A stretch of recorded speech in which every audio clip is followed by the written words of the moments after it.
Muy bienvenidos y muy bienvenida Natalia, nuestra invitada de hoy, Natalia Rifo, la directora del Servicio Nacional de Prevención y Tratamiento para las Drogas y el Alcohol. ¿Está bien dicho? Bien dicho, vale, sí.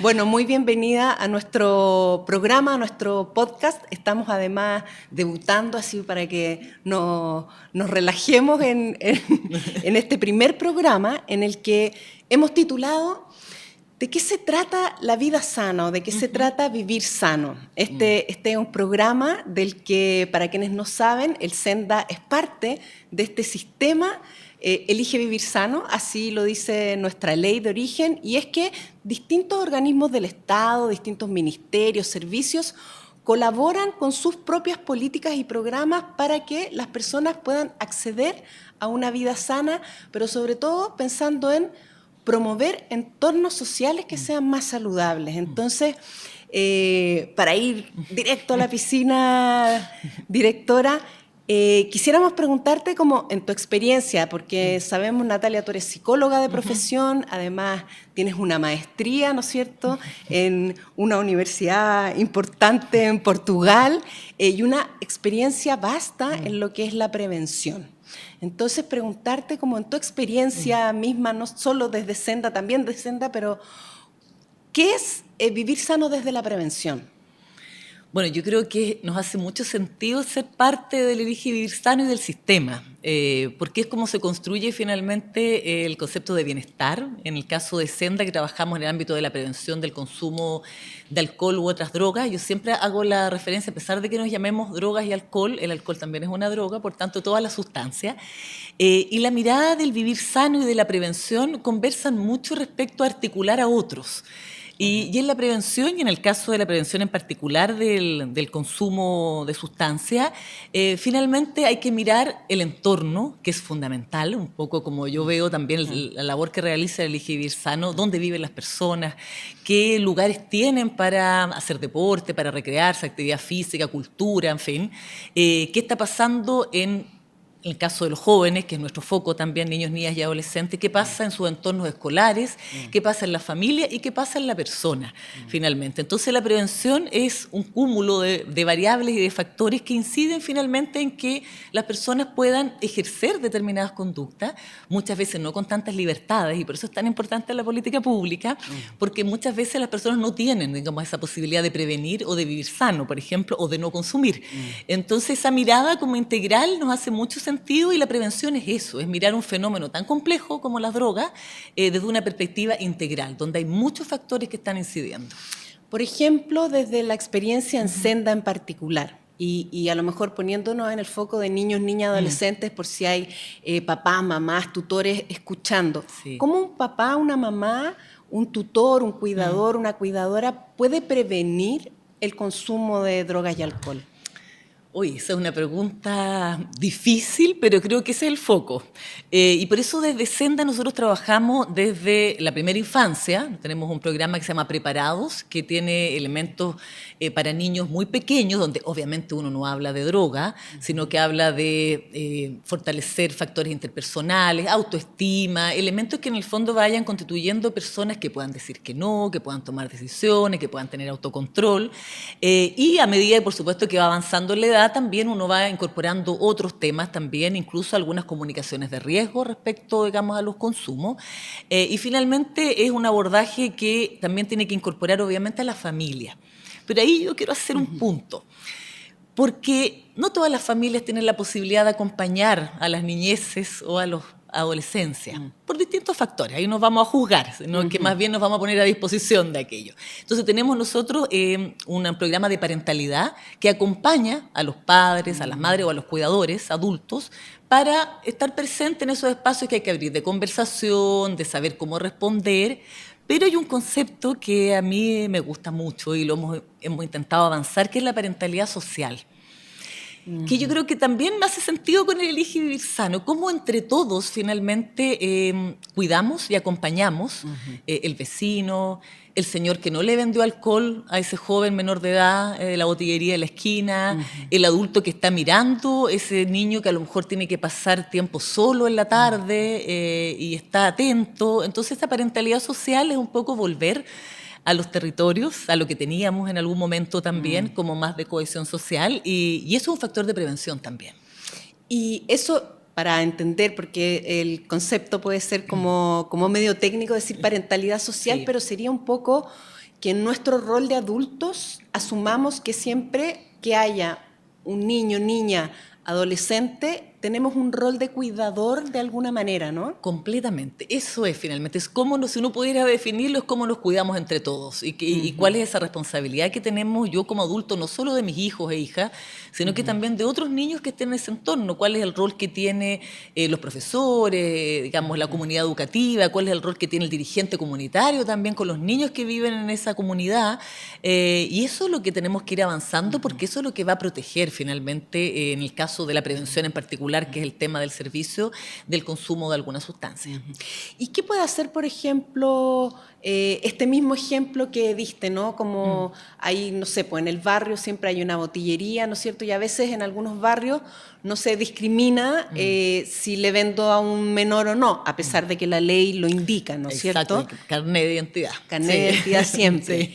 Pero, por ejemplo, si ocurriera que yo, supongamos, somos dueños de una botillería, de un almacén, o nos toca atenderlo y vemos que hay un menor que siempre viene, que siempre insiste. ¿Cómo podría esa persona a lo mejor buscar ayuda o prevenir un poco más allá de decirle al niño, oye, no puedes consumir alcohol a esta edad? Bueno, nosotros tenemos un programa en Senda, que es el programa de prevención comunitaria, que también estamos y hemos vuelto con mucha fuerza estos últimos años a los territorios, donde trabajamos justamente con los dirigentes sociales y con la comunidad para que esté atento justamente a esos elementos que, si bien nosotros no estamos en el rol de fiscalización, eso le corresponde a Carabineros, a los inspectores municipales, pero sí trabajamos muy, muy de cerca, pero además nosotros tenemos, para los que nos están escuchando, en 243 comunas, que en realidad es casi el 90% de la población, o sea, las comunas donde no estamos son más pequeñitas, tenemos el programa Senda Previene, que es un programa donde está el equipo del Senda Previene, donde se ejecutan y se implementan los programas de Senda, entonces las personas pueden acercarse a la municipalidad también y pedir orientación, ayuda, acompañamiento, y ese programa ejecuta lo que hacemos en los establecimientos educacionales, lo que hacemos en la comunidad, lo que hacemos con los jóvenes, entonces también acompaña a esos territorios y además se nutre también del trabajo municipal, o sea, algo que tenemos que hacer entre todos, y ahí el rol de los municipios, los alcaldes es fundamental, y bueno, lo más cercano para la gente es su municipio también. Perfecto, sí. Entonces a través del municipio está Senda presente en los territorios, los barrios y en las comunas alrededor de todo Chile, a lo largo de todo Chile. Exacto, sí. Y por ejemplo, si fuera un joven el que nos está escuchando y ha tenido consumo y tiene ganas de dejar ese consumo, pero no sabe cómo.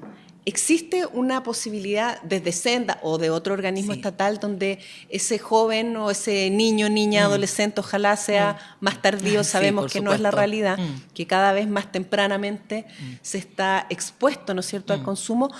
Si hay un joven, un adolescente que dice yo no quiero salir y no sé cómo, ¿qué posibilidades tiene? Sí, bueno, nosotros también estos últimos años hemos trabajado mucho el tema del estigma, entonces quiero hacer como una introducción, porque las personas no piden ayuda por muchas razones, porque tienen temor, porque tienen miedo a ser juzgadas. Las madres, por ejemplo, las mujeres piden mucho menos ayuda cuando tienen consumo, las mujeres embarazadas prácticamente no piden. Entonces hay un tema que hay que trabajar con la sociedad, que es el estigma, o sea, en el fondo no juzgar, porque este es un problema de salud, es un problema de salud mental. El consumo y el trastorno por consumo de sustancias es un problema de salud. No tienen cabida los aspectos morales, ni éticos, ni nada que tenga que ver. Aquí hay una persona que tiene un problema de salud y hay que acompañarla como cualquier otra enfermedad. Y para eso nosotros tenemos, y aquí traje el 1412, lo voy a mostrar, que es un número que funciona las 24 horas del día, los 7 días a la semana, que escucha y orienta. La persona que llame al otro lado tiene un orientador, un consejero, una persona que le va a contestar el teléfono, que lo va a orientar, puede ser porque yo crea que tengo un consumo que me está trayendo problemas o porque estoy viendo a un amigo, o una amiga o a un familiar. Y además incorporamos este año, pensando en los jóvenes, a propósito de tu pregunta, un chat. Entonces, si se ingresan a la página de Senda, que es senda.gov.cl, inmediatamente Súper. uno ingresa y se activa, digamos, el chat, porque a veces a los jóvenes no les gusta mucho hablar por teléfono, entonces pueden chatear y al otro lado del chat también hay una persona que va a estar contestando y lo va a acompañar, lo va a orientar, y en el caso que sea un consumo problemático, bueno, bajo 18 años en realidad no usamos mucho el concepto de consumo problemático porque cualquier consumo es de riesgo bajo los 18 años, por el desarrollo, digamos.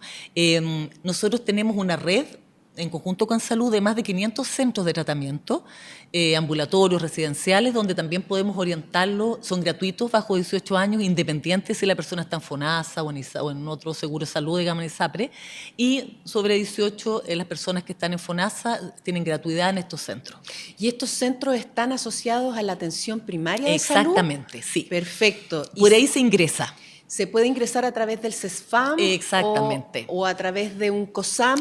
Para que no sepa, CESFAM, Centro de Salud Familiar, sí. y COSAM, ¿no es cierto?, el Centro de Salud Mental. Sí. A través de ambos se puede ingresar sí. Y ahí también uno pudiera decir, hay un espacio de escucha y de atención. Y ahí los pueden derivar a algún centro que puede ser ambulatorio, puede ser residencial, dependiendo de la evaluación que se le realice. Entonces, el mensaje es si creen que pueden estar teniendo algún problema de consumo y le está trayendo problemas en su vida laboral, educacional, en su familia, con sus amigos, consultar, preguntar y no quedarse solo ahí porque efectivamente hay alternativas. O sea, el trastorno por consumo de sustancia es un trastorno recuperable, que finalmente las personas pueden recuperarse y seguir haciendo sus vidas. Entonces ahí los espacios también, a propósito, y vuelvo un poquito para atrás a la pregunta de los jóvenes, nosotros aplicamos una encuesta a todos los segundos medios, que se llama encuesta de juventud y bienestar. ¿Qué es como para mí lo relevante? Es que si uno cruza la información de los factores de bienestar, cómo me siento, me están escuchando, me siento acompañado, me siento solo, incluso hay cuántas veces hago actividad física, cuánto estoy en videojuegos, tiene una correlación directa con el consumo. Jóvenes más acompañados, que se sienten más queridos, consumen menos. Entonces, ahí hay una realidad que cae así. O sea, efectivamente, el acompañar, el escuchar, el generar espacio es prevención. Bueno, para nosotros un hábito saludable muchas veces se identifica el Elige Vivir Sano solo en el hacer deporte o en alimentarse de manera saludable. Y efectivamente te quería preguntar en ese punto que lo mencionaste hace un momento, la salud mental parece estar en el origen entonces, y en ese sentido el consumo de drogas y alcohol sería una especie de síntoma, ¿no? Una especie de como de grito más fuerte respecto de una situación de salud mental. Ahí en la experiencia de Senda y en esta encuesta, ¿cuáles son los hallazgos? Si nos puedes como comentar. Sí. Bueno, también decir que en la última encuesta de población general y población escolar, que en Chile se hace desde el año 94 a la fecha, o sea, tenemos una vigilancia así como de cómo epidemiológica, en el fondo, cómo está funcionando el consumo, cómo se ve, que ha ido a la baja. Entonces, a veces pareciera que uno cree que están todos los jóvenes consumiendo, que la gente está consumiendo mucho. La verdad, eso no significa que no sea de preocupación, porque igual tenemos indicadores que son de preocupación, pero en el caso del tabaco, bueno, eso es clarísimo, ha ido así la curva, por todas estas restricciones, ha funcionado eso. La ley funciona. Exactamente. Se cumplen los objetivos en ese sentido. Exacto, prevención ambiental, precio, restricciones para la compra, en fin. En el alcohol también hemos visto una baja en el último estudio, muy importante, la más alta de los últimos 30 años, pero aquí voy a hacer están como consumiendo menos los chilenos y las chilenas, pero más intensamente. O sea, de los que señalan consumir, que son 39% más o menos, que señalan haber consumido al menos una vez en el último mes, la mitad de esos, o sea, casi el 50%, se ha embriagado al menos una vez en el mes. Entonces, se está consumiendo menos, pero se está consumiendo intensamente. Entonces hay un patrón y una forma de consumir que es muy de riesgo. ¿Y eso varía en las edades también en la encuesta que ustedes Sí, tienen? hubo una baja súper relevante entre 12 y 18 años, que para nosotros es una muy buena, no me gusta decir buena noticia, porque igual estamos hablando de menores de edad, pero es una noticia positiva en el sentido de que hay que poner un foco ahí. O sea, tenemos una generación que hoy día está consumiendo menos. Distintas hipótesis, vienen de la pandemia, tuvieron su preadolescencia con más restricciones, tuvieron los padres más presentes, hay muchas hipótesis. Perfecto. Y tenemos un grupo más adulto, sobre 35, que también está consumiendo menos, que si uno mira, es una generación que ya viene con porque esto es lo que te permite la encuesta, ir viendo qué pasa con estas generaciones, que ya venía con un consumo menor, con otras prácticas, justamente con vida más saludable, con poner como el acento en hacer más deporte, en alimentarse de mejor manera, y por supuesto eso va asociado también a consumir menos. Quizás ahí también recordar y como nuestra labor como sistema LGBT sano también es preventiva, sabemos que el alcohol está en la prevalencia prácticamente al 100% de muchos cánceres a distintas partes del cuerpo. Quizás sí. Eso a mí siempre me llama la atención que se divulga poco. Pero es un elemento y que también el consumo problemático también goza de cierto estigma, entonces también es difícil establecer, ¿no es cierto?, esa frontera. Además nosotros los chilenos que somos... una cultura. Exactamente, Sí, yo iba a decir como en coloquial se dice somos buenos para tomar. Pero hay una cultura, pero es una cultura que bebe alcohol cuando celebra y también bebe alcohol cuando no hay para celebrar, ¿no?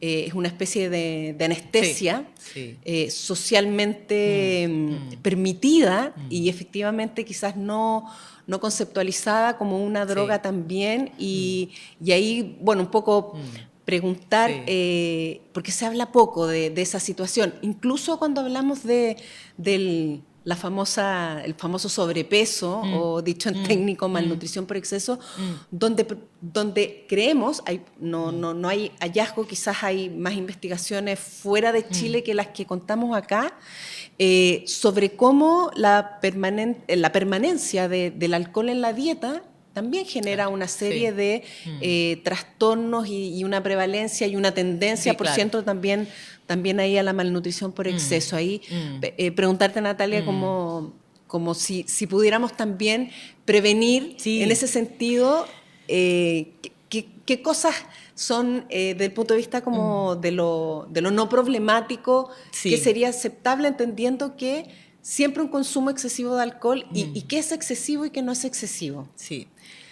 Esa es una pregunta difícil, que la verdad que, claro, hay un diagnóstico que es psiquiátrico. Eso es bien importante señalar. Cuando hay un trastorno por consumo de alcohol es una evaluación psiquiátrica. Entonces, que efectivamente tiene múltiples dimensiones y es más compleja. Hay consumos de riesgo, por cierto, pero yo creo que a propósito de qué es lo que podemos hacer para, en el fondo, variar este patrón de consumo. Porque finalmente hoy día lo que estamos teniendo es una baja, pero un patrón de consumo que es muy dañino. O sea, hoy día, como tú lo señalas, efectivamente también en otros aspectos de la salud física, pero cuando uno mira las cifras de las personas que ingresan a tratamiento, la principal sustancia es el alcohol. Entonces, además, te genera otras complejidades y yo creo que se puede hacer muchas cosas. O sea, bueno, hay en la nueva ley de alcoholes, el reglamento nuevo, se incorporaron algunas cosas que de a poco han ido avanzando, como por ejemplo la propaganda vinculada al deporte, del alcohol y el deporte. O sea, como ir separando, digamos, esas aguas, porque eso va generando culturas también. También, bueno, el tema del etiquetado nuevo. Hay un etiquetado nuevo, no incorpora lo del cáncer, Ahí fue una discusión larga, difícil. Lo sabemos. Pero bueno, se incorporó la mujer embarazada, la conducción, obviamente, que también es importante, pero también hay un elemento, a propósito de lo que señalabas, Vale, de que se consume cuando se celebra, se consume cuando no se celebra, es el tema de la naturalización de los consumos frente a los niños. Y esto no se trata de decir que la gente no consuma, si las personas adultas, obviamente, pero por ejemplo, las fiestas costumbristas en el verano, que hay muchas, en muchas comunas. Nosotros el año pasado hicimos una experiencia en la región de Los Lagos súper interesante, que le mandamos un oficio, digamos, una comunicación a todos los alcaldes, pidiéndole que en esos espacios hubiese un espacio libre de alcohol, que lo que se vendiera no fuera de medio litro, sino que fuera cosas que ellos podían hacer y que podían conversar. No se trataba de no vender alcohol, si uno lo puede entender. Hay fiestas vinculadas a los temas de, digamos, de vino o cerveza, en fin. Y fue súper bien acogido y las familias estaban felices. Entonces, uno puede ir incorporando cosas que vayan cambiando también la cultura. Estupendo y una gran recomendación que se debiera incorporar generalizadamente. Yo siempre, respecto de la alimentación, que es el rubro que nos toca más difundir o conversar o sobre el cual más nos preguntan, exactamente la misma idea y lógica, ¿no? No es prohibir el alimento ultraprocesado, pero que por favor se cuente con la alternativa más saludable. Entonces, la otra vez, de hecho, hacíamos el comentario en el mismo Estadio Nacional que había muchos stands y casi todo era ultraprocesado. Claro. Y ahí le decíamos a las autoridades, pero ¿por qué no habilitan uno, dos de los 15 que hay, que haya uno o dos que exista la alternativa, que es un poco, la idea no es restringir desde el Estado, ¿no es cierto?, desde la política pública, sino que colaborar para que estos entornos puedan ser coherentes respecto de una recomendación general donde también para el municipio va a ser importante que las familias estén disfrutando de manera correcta, en el sentido de que sabemos que además el alcohol libera una serie de filtros conductuales que muchas veces generan las llamadas incivilidades, ¿no es cierto? Y se sufren consecuencias.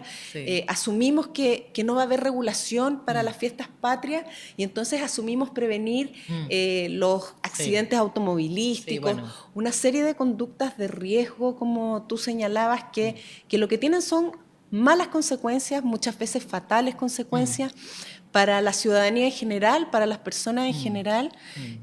Por lo tanto, qué importante como ir incorporando estas coherencias. Sí, de a poco.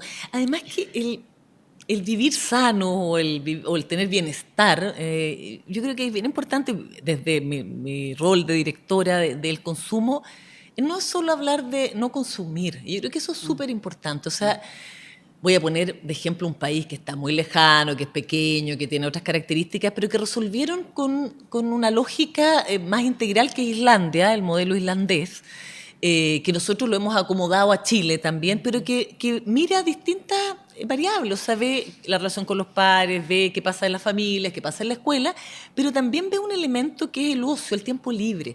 O sea, así como uno le dice a los jóvenes, no, tienen que hacer deporte, las culturas saludables.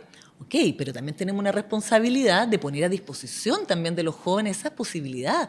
Porque yo le puedo decir a un joven que haga deporte, pero si resulta que a 10 o 15 cuadras a la redonda de su barrio no tiene ni media cancha donde pueda hacer deporte, difícilmente va a poder tener esa vida sana. Entonces, en el fondo es como una responsabilidad muy compartida entre el municipio, los gobiernos y la comunidad. Por cierto, yo creo que esa es la invitación más importante a quienes nos escuchan, que es el esfuerzo de comunicar esto a las personas en general, a propósito de que cuando uno habla de la política pública, en realidad es el esfuerzo de poner herramientas para que las personas, la ciudadanía en general, tenga con qué contar para efectivamente tener una mejor vida. Y entonces recordemos ese teléfono. Sí, dos cosas. El teléfono, el 1412 que pueden llamar. 1412 directo. Directo. Si yo tengo el celular, pongo 1412 y alguien me va a contestar. Exacto, un consejero o consejera que están muy preparados y los van a contestar. Y los invito también a escuchar. Se llama 1412, esto sin juzgar. Es una audioserie que tenemos que es súper interesante para todos los que nos escuchan, adultos, jóvenes, porque no les voy a contar más, les voy a invitar a escucharlo, está en distintas plataformas, en Spotify, porque son historias en que podríamos ser cualquiera de nosotros. O sea, es para el estigma, cualquiera puede tener un trastorno por consumo de sustancias y no tienen que tener temor de pedir ayuda, y para eso es esta serie. Súper, entonces si voy a Spotify y pongo Esto es sin juzgar. 1412, Esto es sin juzgar 1412, Esto es sin juzgar. Segunda temporada ya. Ah, wow. Sí. ¿Y les ha ido bien? Súper bien, nos ganamos en la primera temporada varios premios. Tenemos al consejero, porque aquí es el consejero del Fonodrogas, es una llamada, eso es lo que recrea. Es ficcionado, por supuesto, es Daniel Muñoz, nuestro consejero, el actor. Está hecho con mucho cariño, muy bien hecha, para que las personas se sientan además o identificados o pueden observar cosas ahí para disminuir ese estigma respecto a los consumos? Bueno, a quienes estén entonces interesados en el tema Sí. o quienes quieran escuchar historias, ¿no es cierto?, asociadas al consumo de alcohol y drogas, pero que además tiene este enfoque de ayudar, de Exacto. contener una situación. A lo mejor alguien está escuchando que sabe de alguien o lo puede recomendar, o a lo mejor va a encontrar un camino para tener esa conversación difícil o ese acercamiento difícil. Aquí ya sabemos, 1412 es el teléfono, también el Spotify, ¿no es la cierto? audioserie, exacto. La audioserie de Esto es Sin Juzgar. Y qué importante quizás cerrar con eso, Natalia, que aquí no se trata de juzgar comportamientos, ni comportamientos ni problemáticas. Las Exacto. problemáticas de salud mental son complejas. Quizás es bueno hacer ese llamado de cuando vemos a alguien consumiendo, es saber que hay un problema detrás, Exacto. quizás mayor y más profundo, que probablemente tiene que ver con soledad, con gestión emocional, con vínculos, y qué importante es a veces un gesto, y contar en ese sentido con este teléfono, este WhatsApp, ya saben, senda.gov.cl, y ahí se despliega el chat donde también pueden llamar. Ahí se pueden encontrar incluso más alternativas de ayuda, de líneas de trabajo. Bueno, en eligevivirsano.gov.cl también pueden encontrar los programas con los que colaboramos. Aquí son muchos ministerios y así los invitamos también a escuchar los próximos capítulos con nuestros próximos invitados para que sepan qué hacen estos servicios y estos ministerios que están al servicio de las personas para mejorar su vida. Muchísimas gracias, Natalia. Gracias por la invitación, vale, para poder contar y yo igual decirle a los adultos que nos escuchan, es posible acompañar a las juventudes, a los niños y a las niñas, y ese es el camino, o sea, ser responsable. Esto es un fenómeno muy complejo, el fenómeno de los consumos y de las drogas, y la única posibilidad es abordarlo entre todos. Nos quedamos entonces con eso, que sabemos que es un problema múltiple, pero que también de manera múltiple lo podemos abordar y hay aquí herramientas. Así que muchísimas gracias a ti, Natalia, y gracias a Senda por esta importante labor. Chao, chao.